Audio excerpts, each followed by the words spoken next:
talking about how to prepare children to play in tournaments from a point of view of their psychology, the attitudes going into the game.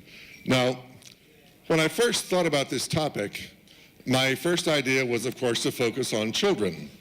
And then I realized, as I was thinking about it more, that it's the adults in the room that also need a little bit of help. So before I get to the children, I want to tell 5 little stories about the adults in the room. The first one, whoops. The first one has to do with this little boy on the team. Before I became a professional chess coach, I was an assistant at my children's school in New York. And there was a kid on the team who was playing the exchange variation of the Ruy Lopez.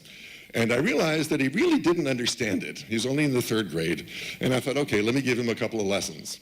So I'm showing him the pin variation of the exchange variation of the Ruy Lopez. I hope you all followed that. And that is a system where black offers up a bishop sacrifice, and if you take it, you will die very, very quickly. So, we get to that position in the lesson. I say, can you take the bishop? And he looks at it for about 5 minutes. Now, bear in mind, he's only in the 3rd grade. And finally, he looks up and he says, no. And I said, terrific. Can you explain to me what the moves are that make it a bad idea to take that bishop? And I said, don't move the pieces, just tell me the moves. And he went through it absolutely perfectly, and I thought, okay, this is cool. We get to the chess tournament 2 weeks later, national tournament. He's in the 1st round, and sure enough, the exchange variation shows up. His opponent plays the pin variation, and he's so excited at this free bishop, he just snatches it off without thinking. Well, his father was about a 1500 level player, so he knew something. The kid comes back into the room. He's the first one back, of course, and he's crying. He's crying because he lost. He's also absolutely trembling with fear. And then I saw why he was trembling with fear. His father, really angry at seeing him walk in first, crying, he knows right away you've lost. He grabs the kid's score sheet out of his hand, looks at it, sees what happened, throws the score sheet down, grabs his son by the shirt sleeves, and pulls him up and says, how could you be so blankety-blank stupid? Now, he does this in the team room with all of us watching. I had never seen anything like this. I was absolutely staggered. Incredible. Second one, I don't look so good in this story. Again, a national tournament. This is my third year coaching. Second year coaching. And my team is doing really quite well. I was shocked. We were in contention for a top 5 place. 2 of my kids, last round, they're both winning. One of them is just a total slaughter. The other one is an easy victory. I don't know what happened. They're sitting about 20 yards apart, facing in opposite directions, but they both stood up simultaneously and started playing blitz chess. They just started firing out their moves. And their pieces started falling like rain in a storm. And they lost. And we went from 3rd place down to 9th. Well, that was infuriating to me. I just lost it completely. I wasn't quite as bad as that other guy, but it wasn't good. Not my sterling moment. 3rd story. One of my students is playing at the national tournament again. He's sitting there waiting for the game to start. His opponent is sitting there, and the coach for his opponent comes walking up and gives a couple of encouraging words to his student, and then asks my student if he can see his score sheets. Very nice little boy. He says, of course. The coach looks at these games, and then he's got this really derisive look on his face, throws the score sheet down at my kid's face, and says to his student, he's a fish, you can beat him easily.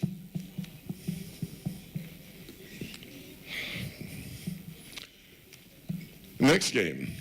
This is the New York City Championship, final game. One of my girls is playing for the championship. She's won all of her previous games, and she's winning this one. And her opponent suddenly starts feeling sick. He claims that he's got a terrible upset stomach, and he wants a draw. She says, no. He says, oh, please, come on, I don't feel well. She says, no. He raises his hand, he gets the tournament director over, and says, I don't feel well, I want a draw. The tournament director says, you should give him a draw, be a good sport. She says, no again. And he says, what's the matter? Come on, it's only a game. Take the draw. She says, no again. He persists, and finally, and bear in mind, she's only in the 3rd grade. She finally succumbs to all of this pressure and takes the draw. She comes in 3rd on tie breaks. Our team is 2nd on tie breaks. And 10 minutes after this, that little sick boy is running up and down the halls, having the time of his life. Last story. This poor little girl on my team just got absolutely clobbered. Absolutely clobbered. Her king is out in the middle of the board, nobody around to help him out, and he can be checkmated about 5 different ways in one move. It's just deplorable. So the tournament director who comes over to look at the game, to evaluate, to validate who wins and who doesn't, and he is absolutely intrigued by this ridiculous ending, and he calls his friends over, and they start laughing at the position of this poor king in the middle of the board. Well, how do you think she felt? So let's look at these games one by one. In the first one, the father was so invested in his child's success. He thought that, this little boy, had I been in this position with all the things that he's got, I would be the city champion. And when reality collided with his fantasy, he just lost it completely. He became completely unglued.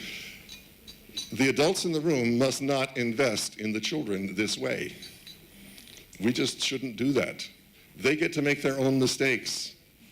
We have to love them and care for them and take care of them no matter what ridiculous things they do on the chessboard. And they will. But they're not the only ones. I mean, Magnus Carlsen hung a knight against Anand, and Anand didn't see it. It's not just the kids who do this. But we can't let our investment in what happens take over our concern for the child. Now, the second one, where my kids stood up and blew it, I did know enough not to say anything, but I was not happy. It took me about 3 days to get over that one, and I'm sure that my silence was very painful to them. I've learned I don't do it that way anymore. But I remember hearing a story of a friend of mine who was a coach at another school, and one of his girls lost her final game, and when she came into the team room, he hissed at her and said, I hope you realize you just cost your team the national title. Now that is a brutal way to deal with someone who has just lost a very important chess game. What she needed was to be hugged and told, you're still valuable, you still matter.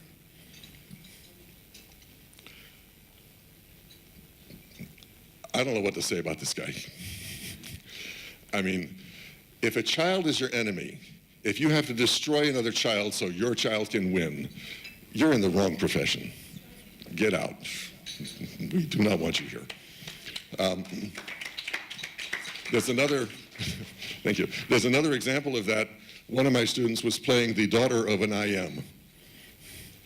And before the game starts, the IM sits down with my little 4th grade boy and trounces him and sets up the pieces and says, let's play again.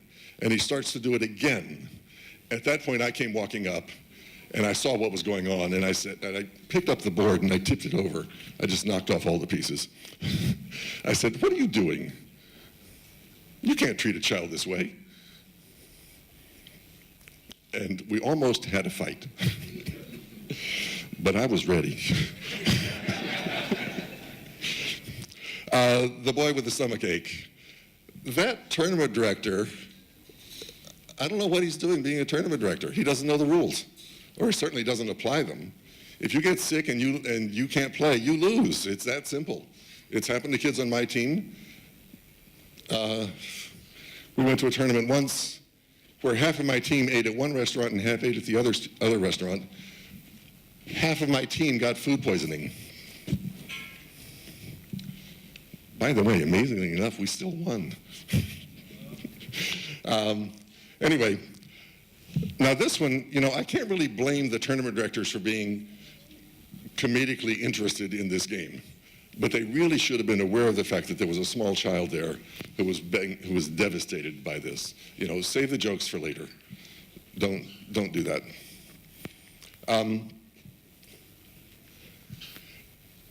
What do I think we should do? Well, first off, I think we should teach our children to love chess. Just love chess. And the battle is on the board and only on the board. And the parents need to understand that, the coaches need to understand that, the tournament directors need to understand that.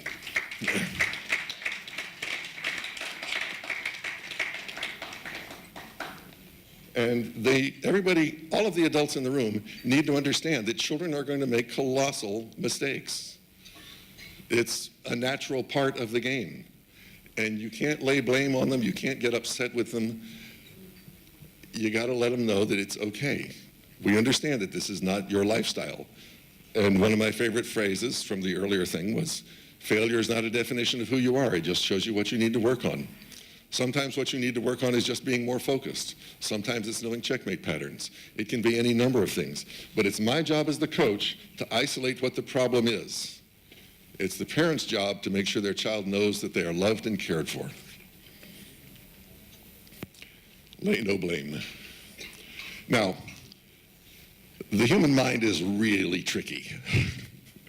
The brain has all these wild things in it that don't exist in some of the lower animals. But one thing that we share with a python is a thing called the amygdala. That's what gets the first sense of danger. And it controls everything if it gets a message of danger. It controls everything. The frontal lobe, where reason and sense of control comes in, that's not going to get there. If the amygdala is ruling, you are not going to get a rational response. And somebody who's upset, the amygdala is ruling. It's taken charge. It's hijacked your brain. You're not going to think rationally or clearly. And that's why teachers give an upset student a timeout. Go relax. Wash your face. And we need to do that in chess tournaments as well, because quite often if a child loses, they're just feeling terribly distraught, and they're not ready to go over the game yet. And we have to give them that time.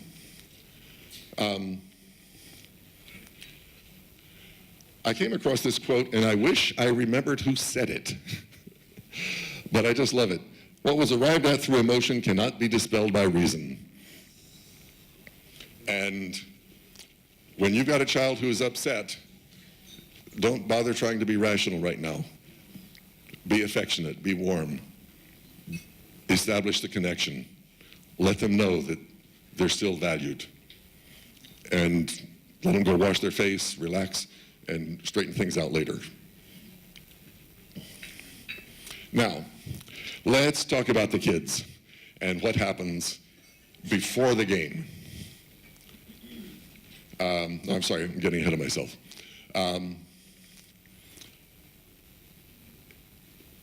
Intimidating or obnoxious behavior prior to a game of chess. We see this all the time at the younger levels. Now, when children are older, they've been playing in tournaments for maybe 4 or 5 years. A lot of these ridiculous behaviors that I'm going to describe really largely go by the wayside, but sometimes they still exist. What are some of these obnoxious and intimidating behaviors? Well, one of my favorites was this kid who says, I'm rated 300 points higher than you. I hope you don't cry when you lose.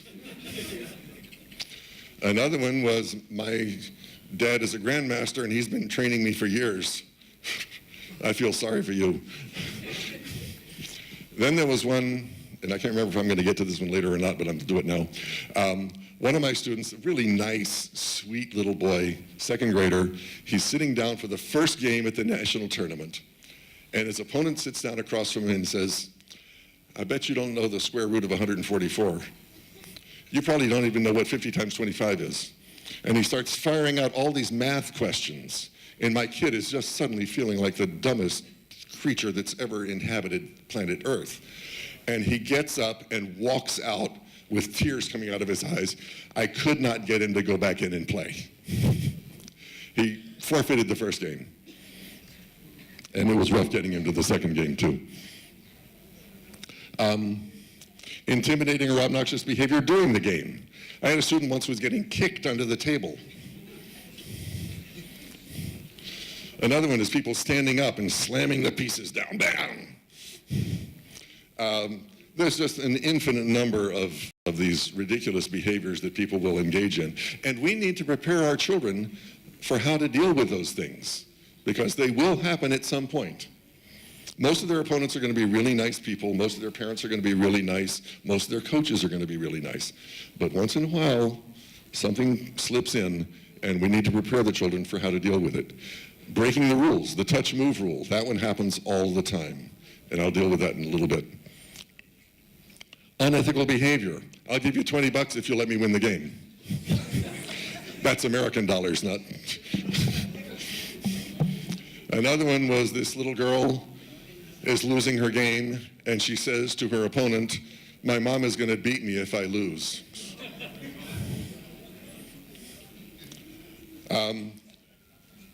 Childhood-induced triggers to these emotional states. Losing a game is rough. We've heard that from the grandmasters. It's very, very hard to deal with losing.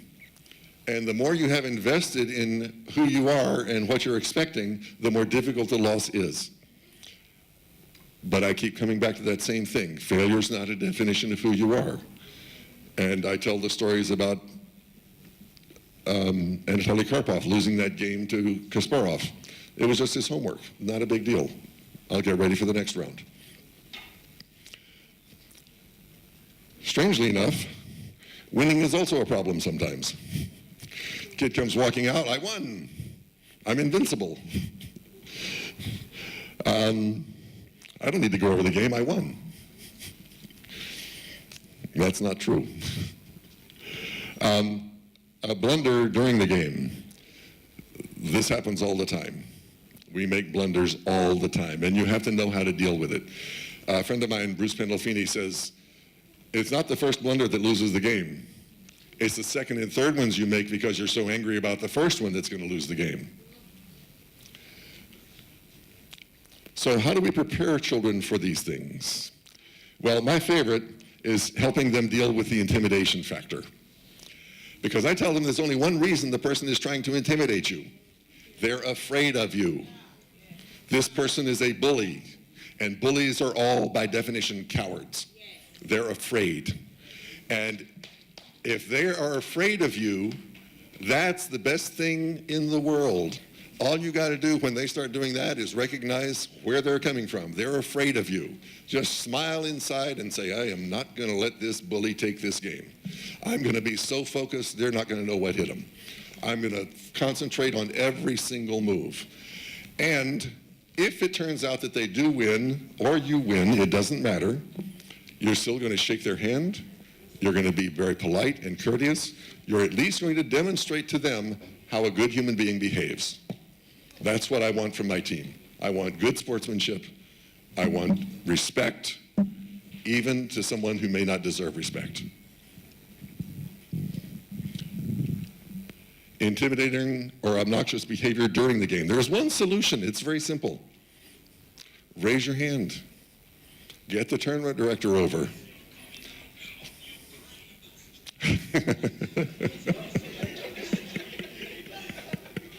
That's it. Get out.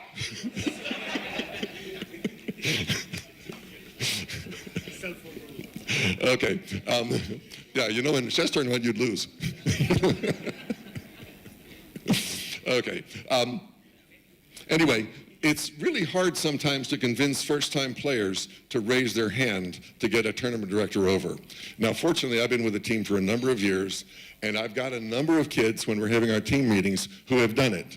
And so I asked them, you know, raise your hand if you've ever had to raise your hand. And yeah, there we go. Or maybe you were yawning, I don't know. Anyway, so when the younger kids see some of the older kids, and they all look up to the older kids, when they see the older kids saying that, that gives them the courage to do it themselves. And that's a really important thing. You want the kids to be able to stand up for themselves. And I just love those stories that we have in our team room where children, third graders, fourth graders, fifth graders, ninth graders, whatever they are, telling stories about how they did that and it worked.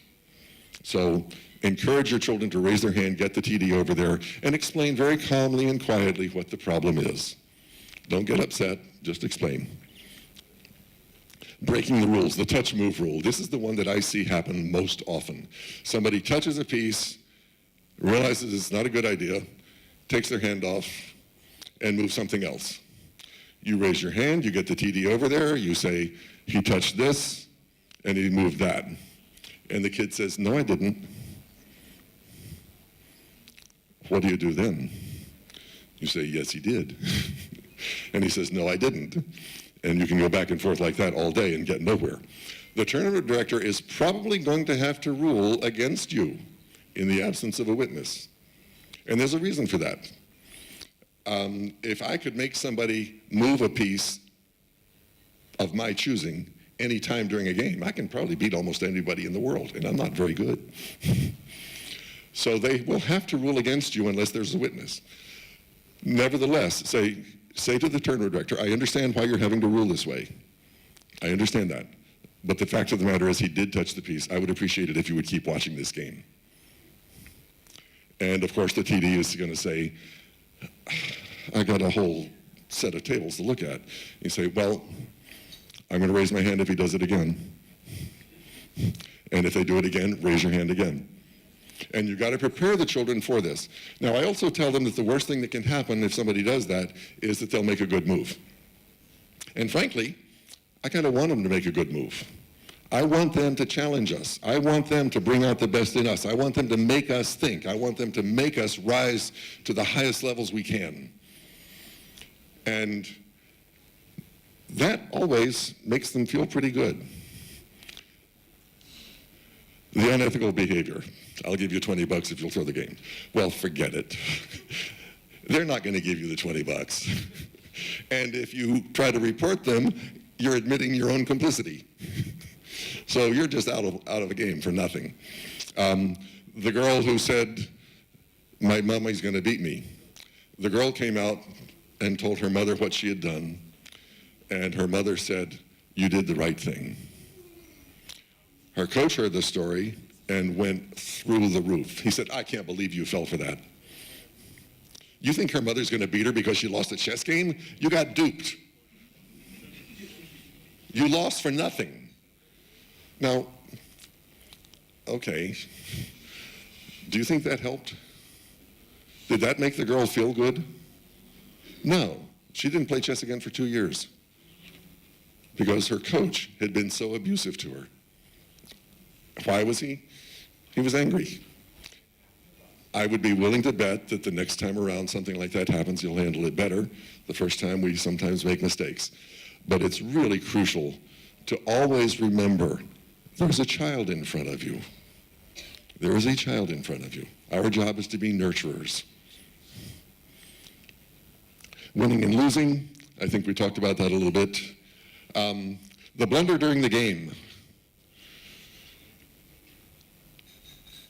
It's a blunder. Okay, you made a mistake. Well, if you made a mistake, so can your opponent. And you might recognize this guy. He's talking about when something bad happens in a race. He says, I told myself, listen, don't panic. Take your time, chip away, and work your way back in.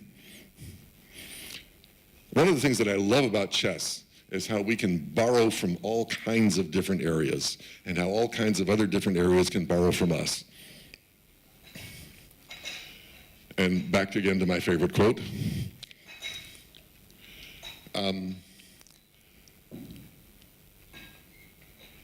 Team camaraderie. This is one of my most important ideas in chess, is when you're working with a team, is to develop a sense of team camaraderie.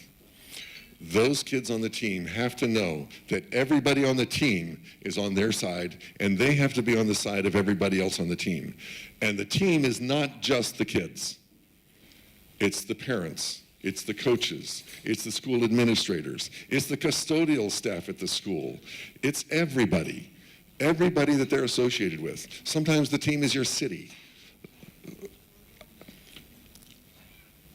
But by developing a really good sense of camaraderie where everybody feels obligated to help everybody else, you end up with some of the best life lessons that there are in chess. And it goes back to what I was saying earlier about the collaboration and the communication and the sense of connection.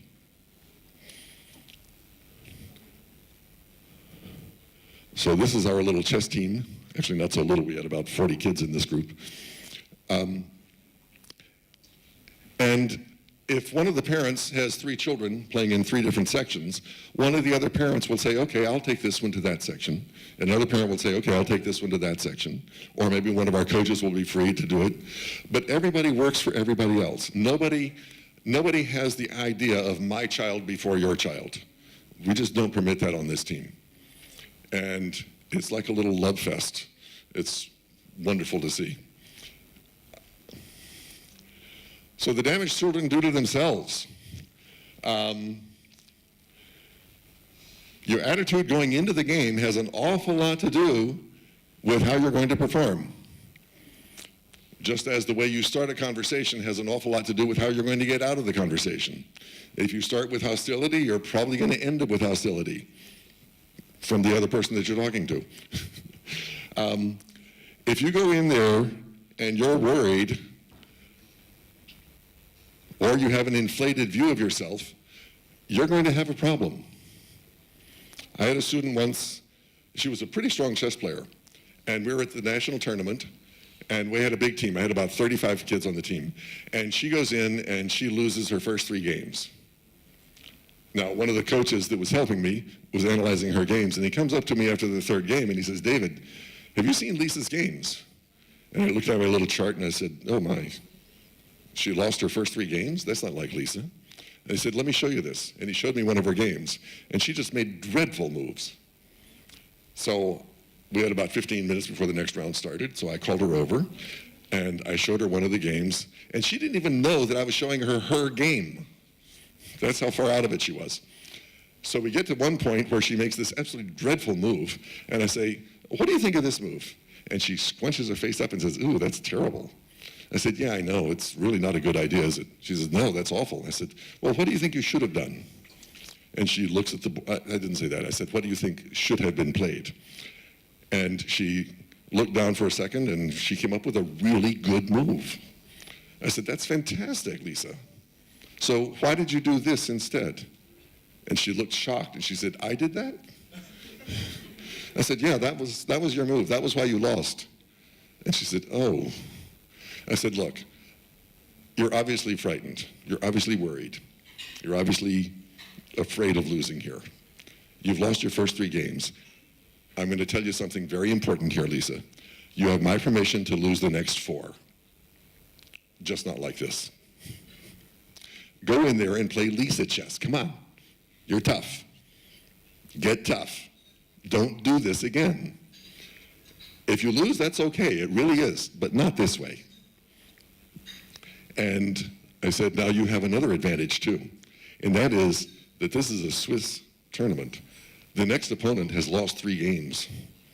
There's no way this person has a chance against you. Your job is to go in there and make him lose 4 games. Well, she came back and she won the next game, and she won the next game, and she won the next game. She won all 4 of her last games, and those 4 points put us in 3rd place. 3 points, and we would have been around 9th or 10th. So she actually bailed us out of a bad situation. She had this terrible fear, but once she overcame that, she was phenomenal. The other one is the inflated view of their skills.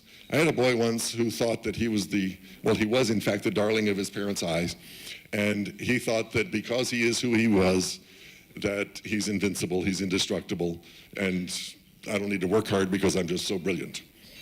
Well, needless to say, he lost a bunch of games in one tournament. He lost 3 and drew his last game. If you've lost the first 3, you're probably not playing a really strong opponent. And the best he could do was a draw.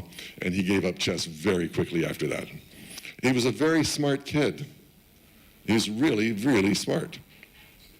But he had this ridiculous view of himself that he was the next incarnation of Capablanca. Chess, unfortunately, doesn't put up with that kind of nonsense. Okay. I love this one. Another Mr. Bolt. Worrying gets you nowhere.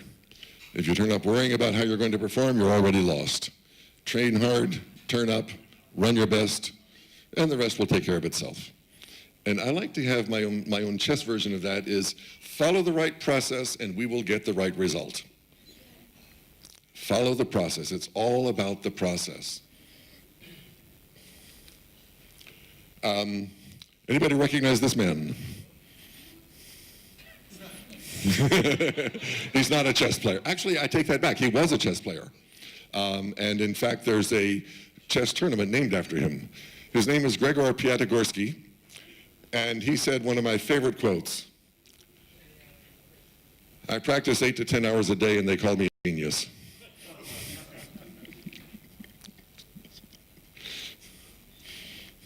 The harder you work, the better you're going to do. So I'd like to leave you with the idea that most parents, players, and children are really wonderful people, but every once in a while there's one who's not. And the more effort you put in, the higher your performance is going to be. The harder you work, the more you're going to get out of it. The more you put into anything, the more you're going to get out of it. And let's teach our children to love the game, follow the rules, study hard and often, and respect their opponents. Okay. And I want to end with Mr. Marley. The harder the battle, the sweeter the victory. Okay. Thank you.